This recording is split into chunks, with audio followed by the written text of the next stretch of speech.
Good evening, everyone. I am Jember Castro. Today, this is October 18, 2025.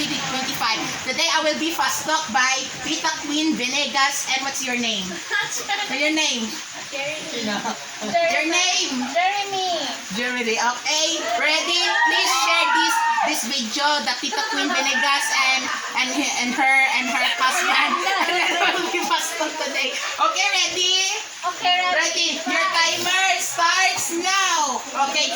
Softness or hardness? Hardness. Ikaw, kiss or hug? Kiss or hug? Text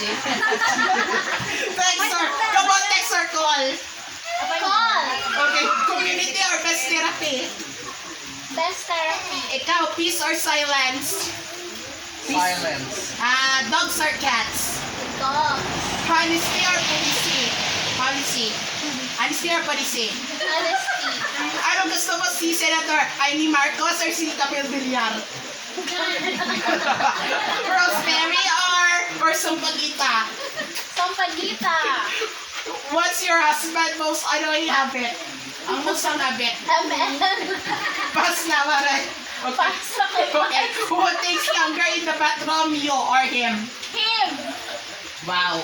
What's your wife's secret weapon when she wants something? Luwat. Okay.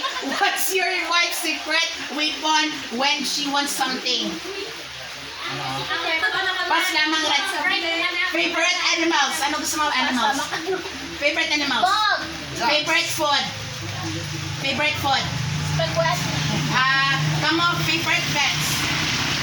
Ay, dogs man, okay. Favorite captures? Ano gusto mo capture sa pictures? Gallery or ano? Mga videos? Ano gusto mo ba? Mag-edit? Wow. Describe your life in one word.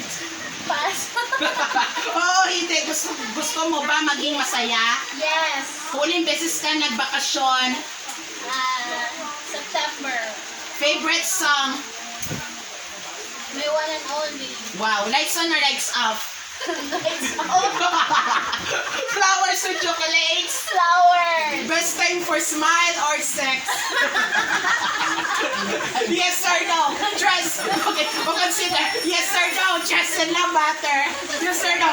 Trust and love matter. Yes. Wow, very good. Okay.